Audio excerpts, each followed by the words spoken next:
Did the killer or killers of the Essex boys conduct a dry run the night before these three individuals were murdered? In this video, we're going to take a closer look at the police statement given by Pat Tate's then girlfriend Lizzie Fletcher, which shines some interesting detail on Tucker and Tate's whereabouts the night before they were killed. Take a listen to the following. Subject: Rettendon Murder Inquiry, DS White. On Friday the 8th of the 12th, 95, so that's 2 days after the murders of Tucker Tate and Rolfe, at South Woodham Ferrers Police Station, I took a statement from Elizabeth Ann Fletcher, during which Elizabeth informs me that on Tuesday the 5th of the 12th, 95, in the early evening, Pat received a phone call on his mobile phone. So that's the day before they were killed. She didn't hear the conversation, and it was very short. But afterwards, Pat was really happy and said to Elizabeth, "I'm alright now." She said Pat had been stressed up lately. Craig and Tony then came round to Pat's home, where they had a conversation in the kitchen, which she says she did not hear. They then left, and Pat told Elizabeth she had to leave and that he was going away for a couple of days and that he would contact her. Elizabeth would not allow the above to be written in her statement. Okay, so let's break this down because this is actually quite interesting. So 2 days after the murders, Lizzie Fletcher gives a statement to the police where she says the day before they were killed, so the 5th of the 12th, 95, Pat received a call on his mobile phone. She didn't hear the conversation and it was very short.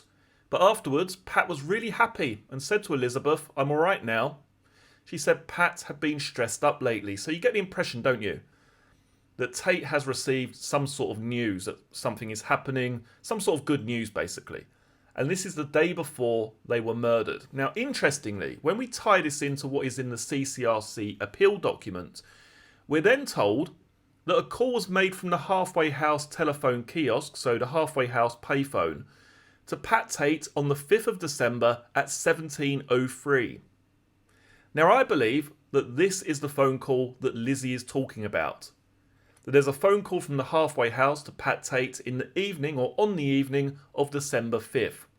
So the day before Tucker Tate and Rolfe are murdered, Tate receives a telephone call. "I'm okay now." He's in high spirits, and then Tony and Craig come round to Pat's home. It's interesting, isn't it? It's very, very interesting. There's this phone call from the Halfway House. Pat's whole demeanour changes. He goes from being quite stressed out to, "Oh, I'm all right now." It's almost as if he's received some kind of news. And I just wonder if there was a dry run for these murders.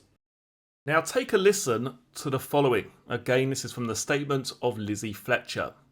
It states, "On Wednesday morning, so the day that Tucker Tate and Rolfe were killed, when Liz rang Pat at home, as per her statement, he had a go at her. He said he'd been in a field all night and he was muddy. She made a comment about who he was with, i.e. another girl, and he said no, he was with Tucker.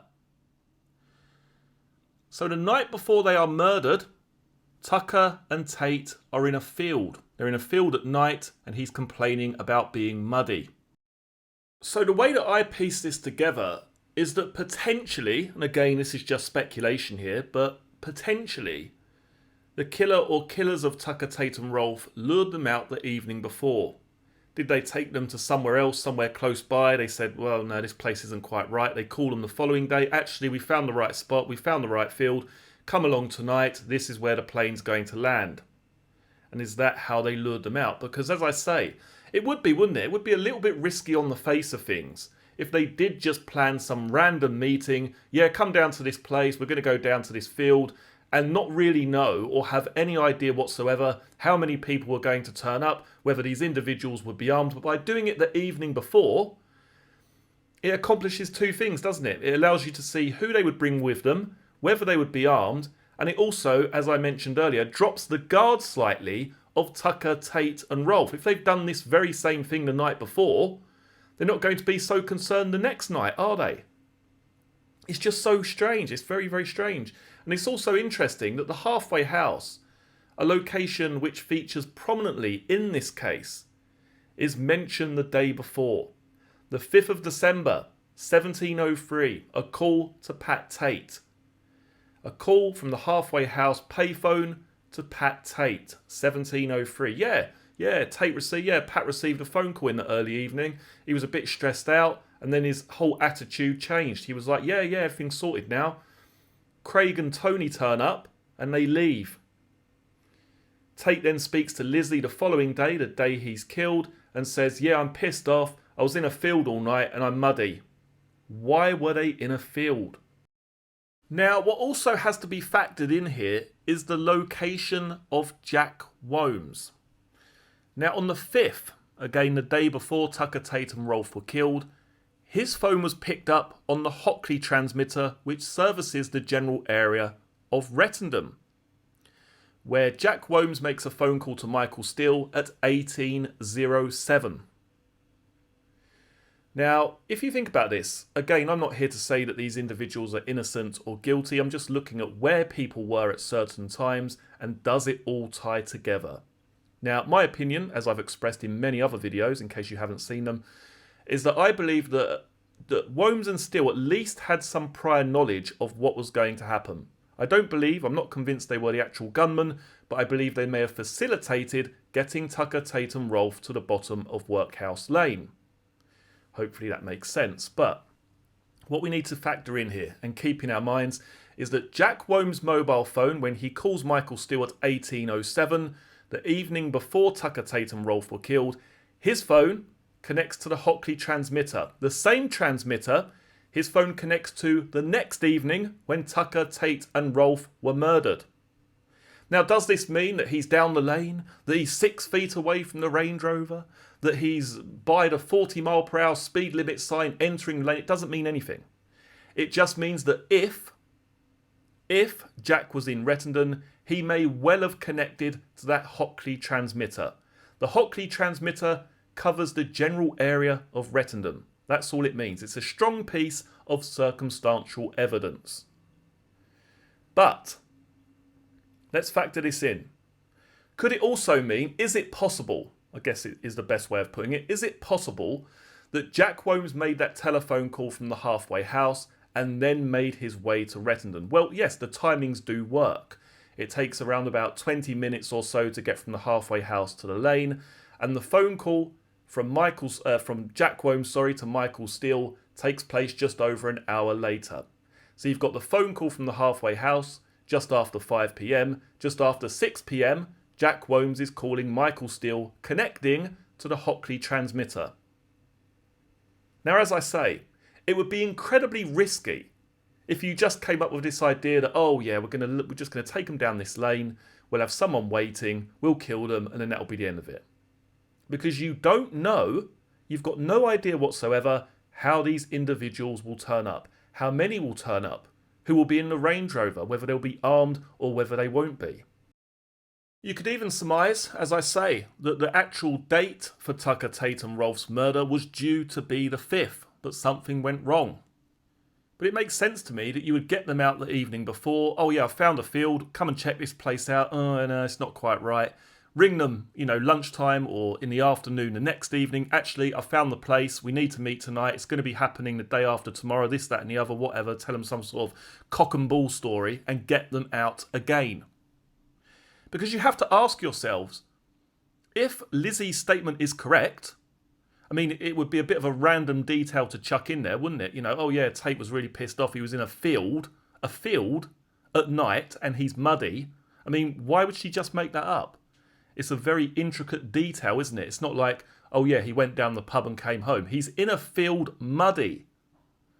And the question is, why were Tucker and Tate in a field muddy the evening before their deaths? Bearing in mind, where does that lane take you?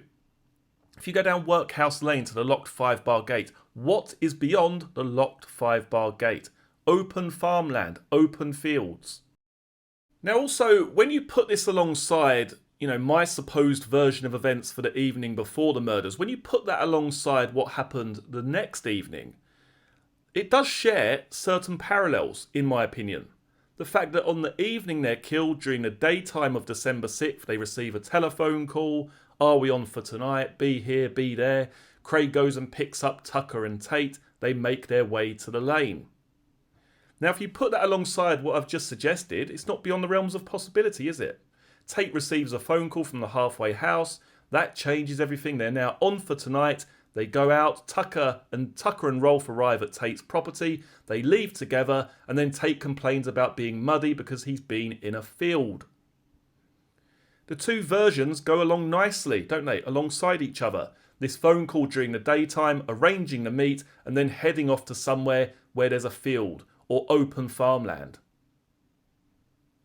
I mean, I can't see any other reason why Tate and Tucker would be in a field and muddy. I mean, some people have said, oh yeah, they were testing the gun. Testing the gun at night in a field, which has then led to Tate getting muddy. Is that plausible? We'd already heard from Donna Jagger's statement that they'd tested the gun at Tucker's property. I mean, why would you need to test it again? Why would you go out in the dead of night in a field?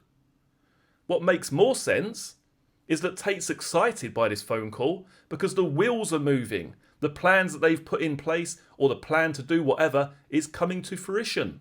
It's all coming together. Great, let's get Craig round. Let's get Tony round. I don't think they'd be that excited to go and test fire a gun. I don't see that.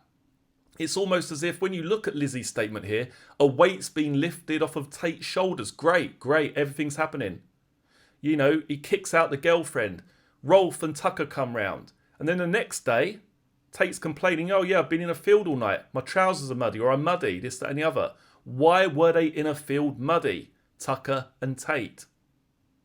What makes the most sense, as I say, is that this was a dry run for the murders. Or maybe the murders were actually planned for the 5th, but something went wrong.